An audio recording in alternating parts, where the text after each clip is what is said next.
बिस्मिल्लाहिर्रहमानिर्रहीम। अस्सलाम वालेकुम नाज़रीन, गुलाम हैदर खोखर उम्मीद करता हूँ कि आप खैरियत से होंगे। नाज़रीन, आज बेसिकली मुल्क में जो अगले साल आम इंतखाबात होने जा रहे हैं उसके हवाले से वोटरों से मैं सवाल रखता हूँ कि आप अपने कैंडिडेट से, अपनी जिन जमातों से, सियासी मजहबी जमातों से, इंडिपेंडेंट लोगों से ताल्लुक़ रखते हैं तो उनसे उनको आप 5 साल के लिए मुंतखब करते हैं तो एक तो छोटा सा सवाल आप उनसे क्यों नहीं करते हैं? अपने 5 साल के लिए आप अपना ज़िंदगी का एक फैसला करते हैं, किस्मत का फैसला करते हैं। तो उसके लिए मैं आपसे आज एक नुकाती एजेंडा पे बात करूंगा, लेकिन उससे पहले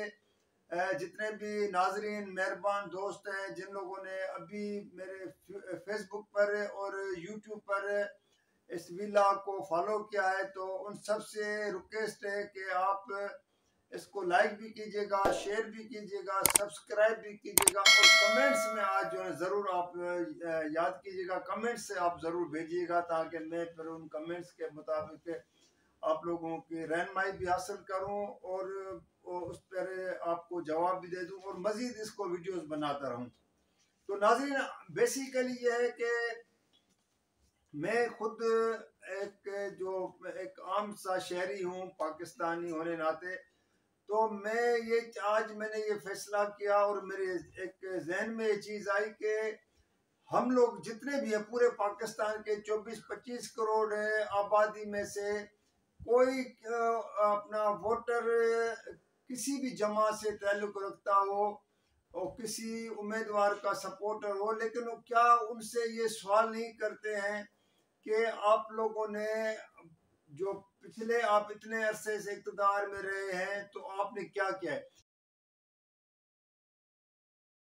मसलन आप मार्केट जाते हैं तो आप जो चीज़ खरीदने जाते हैं तो पहले पहले आप अगर फ़र्ज़ करें आप आटा खरीदने जाते हैं तो आप पहले उस शॉप से आप क्वेश्चन आपका ये होता है, सवाल उठता है कि इसमें कोई मिलावट तो नहीं है। चावल खरीदें तो उसमें कहते कंकरियाँ नहीं है, इसमें तो नहीं है। मैंने इस तरह जो भी आप ज़िंदगी के लिए अपने इस्तेमाल के लिए चीज़ें लेते हैं, कपड़ा हो, कोई इवन गाड़ी में फ्यूल डलवाते हैं, तेल डलवाते हैं, तो उस पर भी हम पूछते हैं कि आपका जो ये आप एक पेट्रोल का जो लीटर इस्तेमाल करते हैं पूरा है या नहीं है, पूरी उसके गेज जो हिसाब होता है। तो जब हम ये सवाल करते हैं दवाओं के इस्तेमाल के हवाले से भी सवाल करते कि जाली दवाएं तो नहीं दे रहे हैं, उसकी डेट देखते हैं। किसी और खाने पीने की चीज़ को भी हम जो है ना उसकी डेट को, तारीख को देखते हैं कि कितने अरसे तक इसकी डेट है नहीं है। लेकिन जब हम 5 साल के लिए अपनी किस्मत का खुद फैसला करते हैं कि किसको मुंतखब करना है, किस जमात को वोट देना है, क्या करना है, उसके लिए हम आंखें बंद कर लेते हैं कि चाहे हमारे घर पे, डेरे पे, जहाँ पे, गांव में, शहर की गलियों में चौधरी, मलक, वडेरा, जागीरदार, सरमाएदार जो भी आ जाए तो आंखें बंद करके उनको वोट जाके दे के आ जाते हैं। इनसे ये नहीं क्वेश्चन किया। मसलन आप नवाज शरीफ से एक सवाल उठना चाहिए, वोटर चाहे मुस्लिम नून से उनका ताल्लुक हो, किसी और जमात से हो, आपका राइट बनता है किसी से भी आप क्वेश्चन कर सकते हैं, चाहे आपका ताल्लुक किसी भी जमात से या किसी हवाले से हो। कि 3 मरतबा आपको इस पाकिस्तानी कौम ने मुंतखब किया तो आप अगर 5 साल की मुद्दत आपकी पूरी नहीं हो सकती है तो उसमें अवाम का, वोटर्स का क्या कसूर है? अगर आपके झगड़े एस्टेब्लिशमेंट से होते हैं, किन और कुव्वतों से होते हैं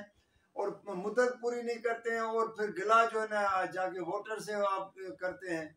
वोटर के लिए आपने क्या, ये वोटर्स का सवाल बनता है। उसकी जमात के लोगों से वोट जो कैंडिडेट है उनसे जो बाद में वज़रा बन जाते हैं, बाकी जो है अपने जो कोई ओहदे हासिल कर लेते हैं, तो उनसे इस तरह पीपल्स पार्टी से पूछना चाहिए। फर्ज करे पीपल्स पार्टी ने 15 साल सिंध में हुकूमत की है तो क्या सिंध के अवाम वोटर्स पीपल्स पार्टी से ये सवाल करने का हक नहीं रखते हैं कि 15 सालों में सिंध की जो अभी तक हालत तो वो दिन ब दिन तो और मजीद ख़राब होते जा रही है। क्या जहाँ पे एजुकेशन नहीं हो, हेल्थ की सहूलतें नहीं हो, रोड सही नहीं हो, किस उसकी बात करें कि जिस पर अवाम के लिए कुछ किया हुआ है। मासवा ये कि हर महकमे में करप्शन है, बदनवानी है और लॉ एंड ऑर्डर की सूरत हाल ख़राब हो। मैं आपका जो काम, अगर आप उसको कायदे आज़म दिखाएं, करप्शन पैसे दें तो आपका काम हो जाए, वरना नहीं हो। अगर जॉब लेनी हो, पब्लिक सर्विस कमीशन है, सिंध पब्लिक सर्विस कमीशन में नाम तो बड़े बैठे हैं कि जी इस तरह का शफाफ इदारा नहीं है, लेकिन वहाँ पे करोड़ों रुपए देकर आप जाके